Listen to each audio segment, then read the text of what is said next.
What's going on? So, well, I have some people in here. We got one so far, but I just want to let everybody know, if you don't know it already. So we have a um, youth hunt tomorrow in the state of Michigan, tomorrow and Sunday, and we are running a giveaway for anybody that sends in their youth hunting pictures. You can either send them us on Facebook Messenger, or you can send your youth hunt pictures to us on email at moonmedia19@gmail.com. We are going to be giving away a free Michigan Outdoor Obsession hat, a free Michigan Outdoor Obsession sweatshirt, and to the same kid there, we're going to give away a, oh, if you can pick this up or not. It's not even picking it up. It's weird. Okay, so we're going to get a brand new Reveal 3.0 camera I got here in my hand. For some reason, it's taken away because it's part of the background. But we got a brand new Reveal 3.0 cell camera here. That will go to one lucky kid that sends in their youth hunting pictures. Like I said, you can either send them to Messenger on Facebook or email at moonmedia19@gmail.com. Like I said, after the weekend, we'll probably let it go through all next week and let the pictures kind of catch up. And then a week from this Saturday, we will pick one lucky winner to win, like I said, the free Moo merchandise and then brand new Reveal 3.0 cell camera. So send them on in. Let your family and friends know. We are Michigan's #1 hunting and fishing page on Facebook, Instagram, TikTok, YouTube. Make sure we're the first place you send your pictures. There's a lot of great places out there, but we definitely want to be your first choice. Letting know if you guys are going to be heading out tomorrow in the comments. If you've been seeing anything, have you been seeing any deer? Let me know. We'll definitely get you guys hooked up. We have a lot of giveaways coming up. Right now, we're actually doing the Jacob's Big Bucks giveaway. If you don't know already, if you go in our videos on our channel, we are giving away $4,000 in prizes. Yeah, there's a nice deer behind me. But we're giving away $4,000 in prizes. We have a $1,000 deer blind, a Wicked Ridge crossbow, Old Town Country 12-foot fishing kayak. I don't know if this will pop up. We got this a show called Raised Hunting. See, for some reason, because of the background, it won't show up. But we have a React 1 Pro, 1-pin, $300 bow sight. So it's like $4,000 in prizes. And all you got to do is go on our video here on the page. And for every $20 you donate, which 100% of that money goes to the Foundation for Hope Outdoor Adventures based in Fenton, Michigan. They take kids with physical challenges and terminal illnesses on dream hunts in Grayling at Cedar Hollow Lodge. They have 2 camps a year. Last year, I went to one of their camps. They have kids that have been through some pretty crappy stuff. They had one kid that was 16, was very sick with cancer, skin white as snow, just pale right out, could barely walk, had a walker. And he was able to actually get a beautiful buck. And the great news, as I heard, is he's actually doing a lot better. So that's awesome. But he was really struggling during that camp just to make it through. So, like I said, go to our channel. We have a giveaway post up. And in the description of that, we have all the prizes we're giving away. The entry here. Just click the PayPal link. It goes into a money pool. And then we take one giant check to them when we go to their camp in October. Yeah, it is good. He's doing better. I'll tell you what. You want a humbling moment. And my cousin had cancer, but I really haven't spent a lot of time with someone that was sick with cancer. And to see a kid so young, and to see his dad, and it was pretty touching stuff, man. Like, there's nothing more humbling than seeing a kid so young trying to deal with that crap. And for the most time, they have a pretty positive attitude. Actually, they probably have a better attitude than a lot of adults that we know out there. But where are you guys all from? We got 32 people on here. You guys in Michigan? What county in? If you are in Michigan, let me know. Talk to me in the comments. Let me know where you guys are at watching me currently. I'm just out here trying to get stuff ready for the youth hunt tomorrow. Petoskey, Michigan. All right. Yeah, we're over here in the Charlevoix area, just outside of Charlevoix. Been here for a couple of years. We lived towards Petoskey for about 8 years prior to that. So we are local. Hey, what's going on, Uper RD? So this is tomorrow Ainsley's going out. She's my 12-year-old. She's going after her maybe third buck. We'll see. So her first year, she went out there in the youth hunt a couple years back, and she didn't get anything. She ended up shooting one during December when it was like, I forgot, what was it, like 18 inches of snow we got in one night that night, 25 degrees. But actually, the roof on our blind where we had our property, it collapsed. So she had no heat. She sat out there for about 3 hours, ended up shooting a half rack, but she was pretty psyched. And then 2 years ago, she on our new house, she shot an 11 point. And then last year, she didn't shoot anything. She actually sat for like almost 40 hours in the stand. No phone. For a 12-year-old, that's pretty impressive. Norwood. Yeah, Norwood's not too far away. It's just down the road. There's a lot of nice bucks I see from people I know around that area. We don't have a lot of giants around here. I don't know what it's like for you guys. So I grew up in Berry County, down by Hastings area. And obviously, anyone that's been down there, it's a lot of fields, little woods, fence rows, lots of soybeans, lots of corn. And moving up to northern Michigan, it's a lot of woods, a lot of grass, not a lot of crops. And obviously, we all know like the buck sizes down there. If you get downstate, there's some monster bucks. Like I remember growing up, and there's some 130, 140, 150 bucks walking around. I mean, usually typically see a couple during at least gun season and bow season down there. Not always going to say they're in range, but you at least see them. And then you come up here, and it's like, I know where we hunt over here by Charlevoix here, most of the bucks I see in my neck of the woods, I'd say are about 16, 17 inches wide, and maybe 8-pointers. I'd say 112s, 115s. I don't maybe saw maybe 125 yet last year, but nothing real huge. I mean, obviously they don't have the food like they do downstate, but then you see other people around northern Michigan that do have some pretty big bucks. I know a couple years ago, 8 years ago, 7, 8 years ago, over by just south of Petoskey area, there was a 170-inch buck, I think, shot. It might have been the state record by a guy that was a late season, probably in December. I think it was 165, 170-inch bucks. So there are big bucks in the area. It's just they're not as plentiful as when you get downstate. So, but I did have a question. So anybody that is downstate right now is back in 2012 before I moved up here. It was the last fall before I moved up here. We had a bad case of EHD. Actually, it was the first case in all my years of hunting. It was the first case that we had ever had of EHD, and we had a lot of nice bucks that year.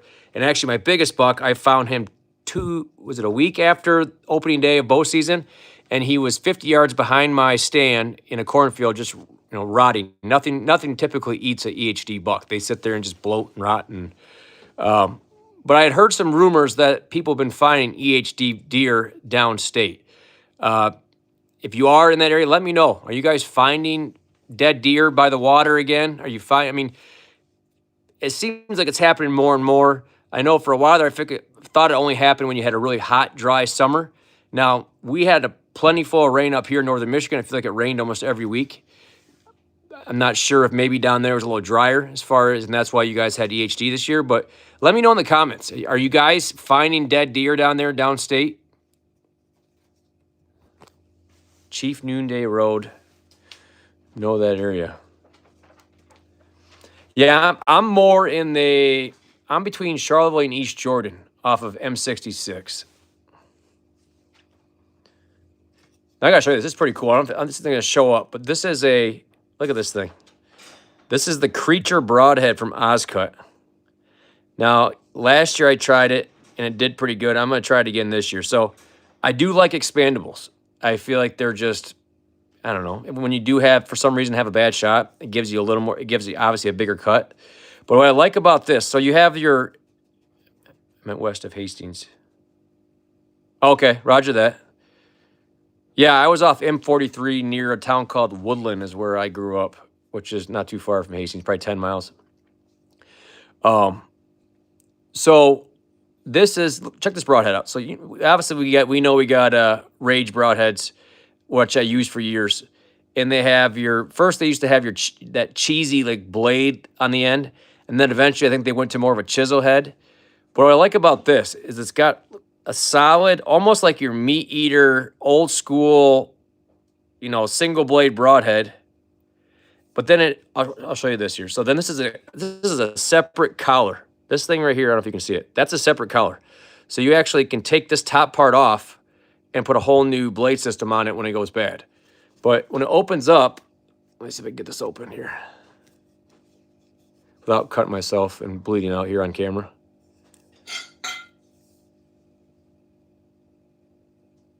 When it opens up, it's pretty sweet. I think it's an 1.5 inch cut maybe. And this is the Creature from Ozcut. You don't see these a ton at stores and stuff, but if I were you, at least look into it. Like I said, look at that head on it, first of all. It's a solid, not chintzy head. It's not, like I said, it's not one of those, just a blade. It's not a little tiny thing. It's a pretty solid head there. So that alone is enough to do some damage. And then you throw in your blades on the thing here, mechanical blades.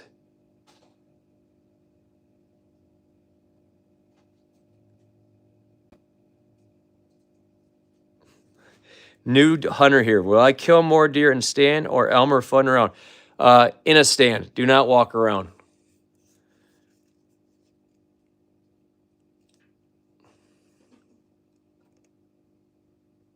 Vern Makeley. Yeah, I remember Vern. Vern had a chainsaw thing downtown. And actually his dad's farm was like 1.5 miles from my parents' house, over on a road called Barnum Road. I believe that's his son that had the chainsaw place.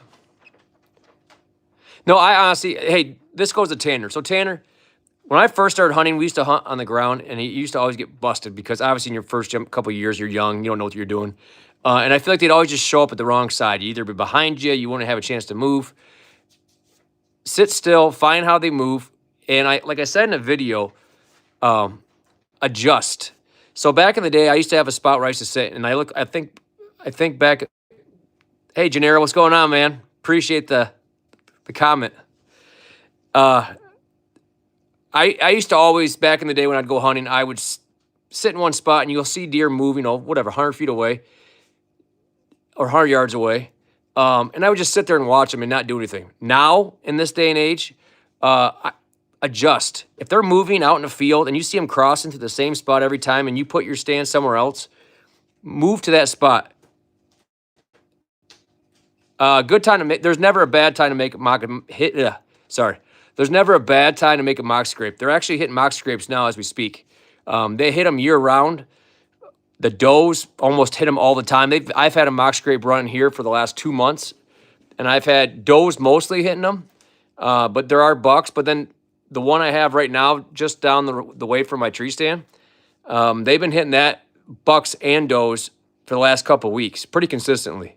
Go in and make your mock scrapes, and if you don't have a tree, so the best thing is to find a tree obviously near you where you can do it. But a guy named Joe Davis, a buddy of ours, had a great thing, and I've used like a cedar pole before, but an even more natural way to go about it. He went and actually got probably a 4 to 5 inch tree, cut it down, post hole dug up a thing in his food plot, put that tree that he cut down into the hole, and then obviously he zip tied some pine boughs on those branches from that tree that he transplanted, and you let them hang down to about chest level. And he did that on he ripped off all the branches mostly that came on that existing tree. He took off, and then on 4 sides of it, he put a cedar brow, a pine branch hanging down on 4 sides. And he said those bucks will come in and they will check every single scrape around that tree, and they're in a spot where you're going to make a shot. So it's just setting you up to make that great shot. Because I'll tell anybody, so scrapes are your most consistent sign in the woods.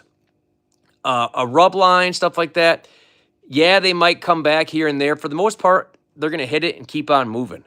Where a scrape, it's a communication thing for deer out in the woods. So they're going to come in, they're going to hit it, they're going to leave their scent on it. The does are going to leave their scent on it, and it's going to be a common thing.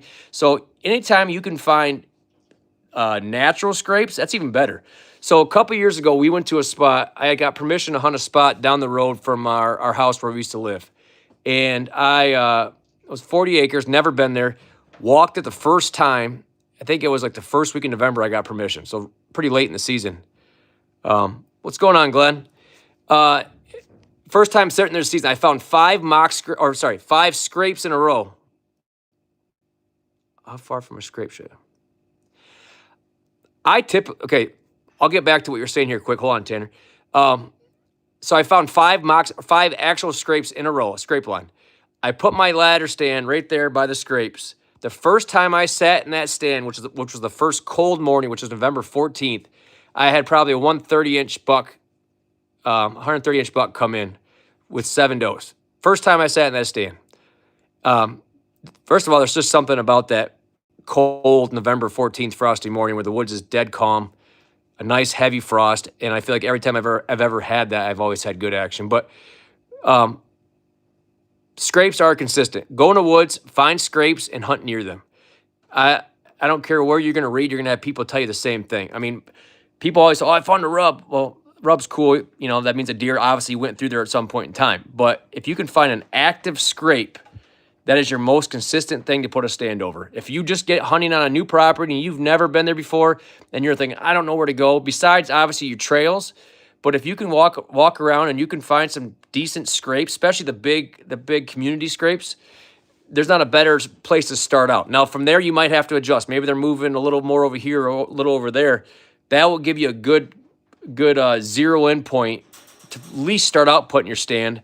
And then from there, you can kind of adjust. I've always feel like it takes me 2 or 3 years to really understand a property. You get permission to hunt a property, it takes you a couple years to really figure out how they move. You might get in a general area to start off with, but it's going to take you a rut and maybe a couple early seasons to really find that perfect spot. But Tanner, back to you. How far from a scrape in the woods should I put my stand? I never like to be any closer than 25 yards to anywhere where I possibly am going to shoot. I do not like being over the deer. I don't like to be anywhere where they're going to physically look up and see me. Sorry. So, yeah, man. I mean, it's okay. Say 20 yards, right? Because when you have even a food plot, I've been in food plots before, hunted over them, and I hunted in the stand that someone else put up, and they put it right on the edge of the food plot, and I felt like I was, just out in the open. And as soon as they came in there, sure crap, they looked up, and there I was, and they spotted me. So get back in the shadows, get back in the dark, and stay out of their vision is the number one key. Like I said, I like to stay no closer than 20 yards to anywhere where I'm going to hunt. If I think my shooting zone or where they're going to come into, I'm going to stay 20 yards back from that. Because, like I said, I don't want to be anywhere where they have a chance of busting me out, especially those big does. So I sat in a stand high up. It's not how high you are, Tanner. It's your backing. I mean, so I have a stand downstate where I used to hunt. I used to go, 20 feet in the air, right? And so we have a lot of like maples and oaks. But up here where I hunt, it's mostly pines, white pines. And after all these years, I would always pick a pine tree over any other tree. It doesn't lose its leaves. It's got tons of backing behind you, because that's what it comes down to. It's not how high you are. It's not having that silhouette. If you're up in just a straight oak tree or another hardwood tree, as soon as those leaves go off, they're going to spot you in a second. So get up in a pine tree. So I shot a nice buck last year out of a stand I had just put up, and this stand is probably the lowest stand I've ever actually had in a tree. It's in a pine. It's in a white pine. It might even be a white pine, but it's in a pine tree, and I'm only probably 10, 12 feet off the ground. But there is branches all around me from the pine tree. They come out probably 8 to 10 feet in front of me, and they can't pick me out. I've had deer walk all around, try to look at me, and they never can pick me out. I didn't get busted once.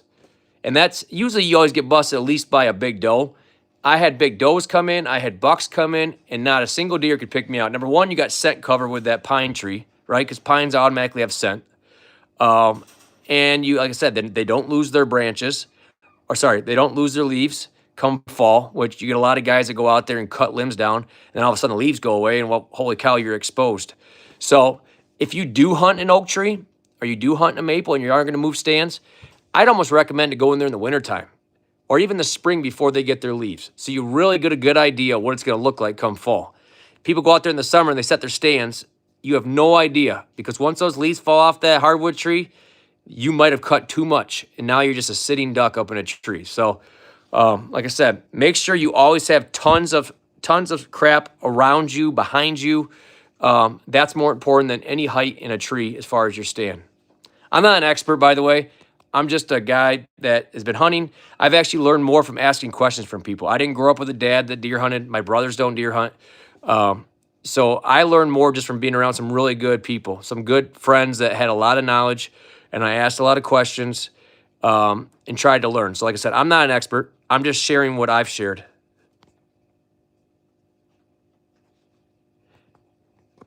I'm just sharing, one second here.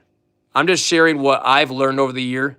And if it can help you, that's cool. And I think that's what we're supposed to do as hunters, right? Like you don't, or am I a fan of ground blinds? What I mean about crap around you, I mean branches. So a lot of backing, and that's why I said if you can hunt in a hemlock tree, in a white pine, those are some of the best trees to have, backing. If you're just sitting and you have behind you, just literally have the stalk or the base of the tree behind you, you're going to be silhouetted all day long. And deer are going to pick you out with, I don't care what kind of camo on. I don't care if you have the best of the best camo on. They're still going to see your outline. But if you have all the branches behind you, like in a pine tree, all around you, over you, underneath you, it's going to be hard for a deer to pick you out no matter how high you are. Like I said, I hunt in a blind that's only, or a tree stand that's 10 or 12 feet off the ground right now, and that's one of my best stands to hunt off just because of that fact.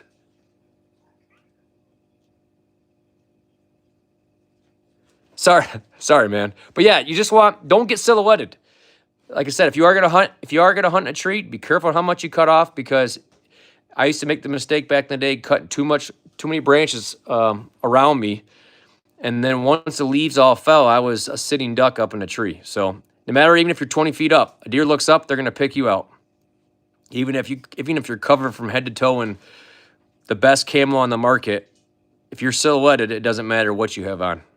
Actually, I've noticed even more so in the mornings.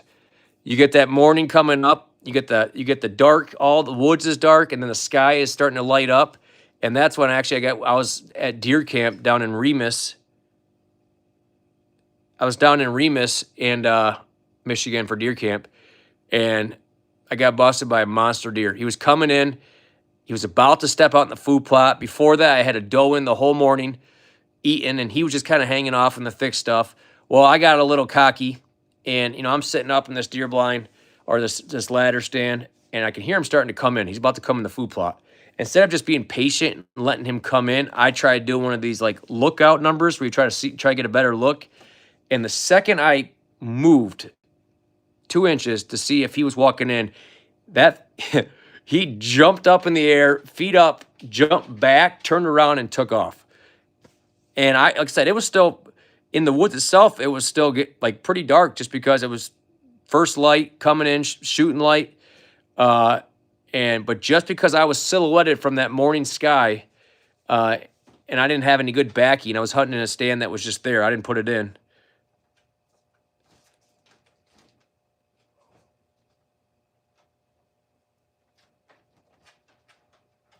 Yeah, we're not going to talk about crap like they're on here, King.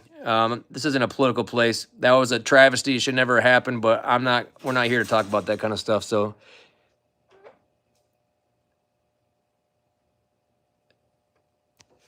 but yeah, so if you guys are heading out deer hunting with your kids this weekend,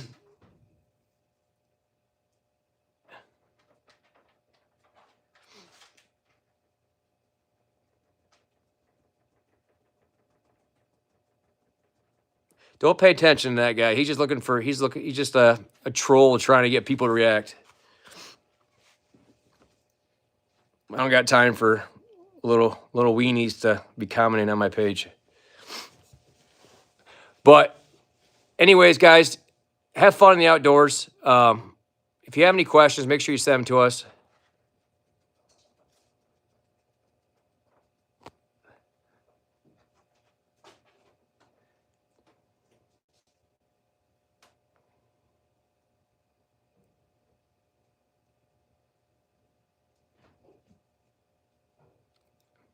New York. Hey, what part of New York are you in, man?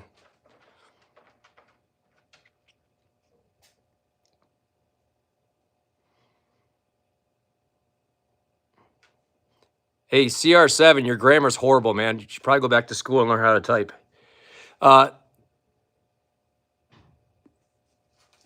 Buffalo? Okay. Yeah, well, my family grew up near Rochester, New York, so not too far from there. But anyway, guys, have a great night. If you have questions, check out our Facebook page. We're on Facebook, Instagram, TikTok. We are the biggest Michigan hunting and fishing page in the state of Michigan. Hey, I will, man. I will. Definitely will have a good day hunting. I'm hoping that she can. Get a buck. We'll see. She's been putting a lot. I think last year she earned it. She's like I said, she set almost 40 hours last year, and she had a couple of little dinkers that she could have shot, and she didn't want to shoot them. So that's props to her. Some kids probably would have just pulled the trigger on the first thing they saw, or not even seen out there. How many kids are you going to see in the woods for 40 hours and no phone? 12 years old, not a lot. So I give her a lot of props for that. Hey, UP or RD, what part of the UP are you in?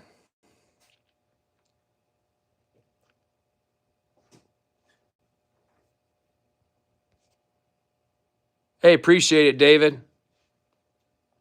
And like I said, if you missed the first part, so a big thing that we do here on Michigan Outdoor Obsession is we raise money. Drum and Iron, okay. We raise money for the Foundation for Hope, like we talked about, and we've raised over $30,000 since we started in 2019 to send kids with physical challenges and terminal illnesses on dream hunts in Grayling, Michigan, at Cedar Hollow Lodge. And this year we are selling tickets right now. It goes to September 28th at 7 p.m. We'll draw the tickets live here on our YouTube channel.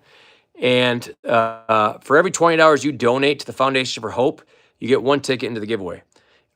To find the giveaway, go on our channel. We have a giveaway video. Within that, there's a description. It tells you all the prizes we have. It tells you how to get into the giveaway. Obviously, some bigger items. We're not going to ship. We're not shipping the crossbow. We're not shipping the kayak. We're not going to ship a deer blind. You have to come pick those up. Some of the smaller stuff I can ship out, but I don't have the funds to be spending thousands of dollars on shipping. But go on there, get entered. Except for every $20 you donate, you get one ticket into the raffle. We have a terrain archery outdoors, whatever, molded deer blind. It's got the vertical windows, it's got the horizontal windows, the quiet opening windows. We have a Wicked Ridge crossbow donated by Ultimate Archery and Outdoors. We have a Old Town Country 12-foot fishing kayak that was donated by Jay's Sporting Goods in Gaylord. We have a Reveal cell camera, $300 which one? React One Trophy Ridge bow sight. So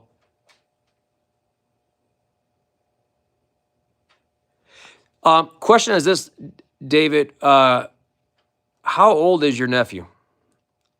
Because the Foundation for Hope, I'm gonna give you they're always looking for people. As much as you would think these kids would love to jump at an opportunity to do these hunts, they actually every year they're always trying to find people to fill these camps. It's crazy. They go to this giant deer ranch, like I said, Cedar Hollow Lodge. They have monster. Now this place is a professional ranch where people actually pay money to go hunt. They have $20,000 bucks there. They have it's either a 200 or 300 inch buck they have there. Just monster bucks. And these kids get to go out there and shoot some pretty nice bucks. I'd say most of the bucks that are shot are probably, by these kids, are probably 150 to 170s.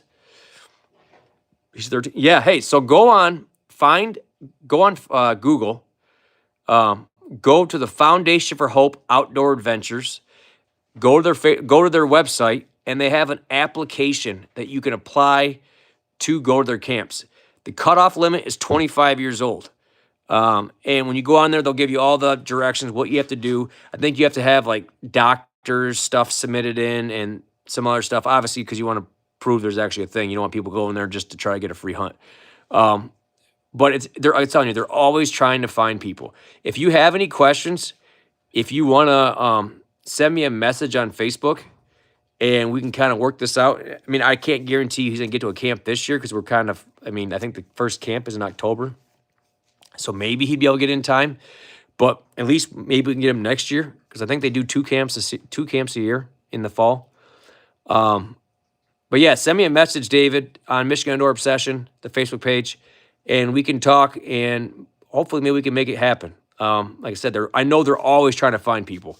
They have a lot of times trying to, like, he's always asking me, hey, do you know anybody? Because as hard it is to believe, it's hard for them to find people to fill these camps. And I'm telling you, I think it's all inclusive. It might be 3 or 4 days at this ranch, food, everything. So it's 100% free for the kids. But that's why we raise money, because obviously this Foundation for Hope still has to pay for every buck that is shot. I'm sure they get some kind of discount, but typically a 170-inch buck at this place is like $6,000. So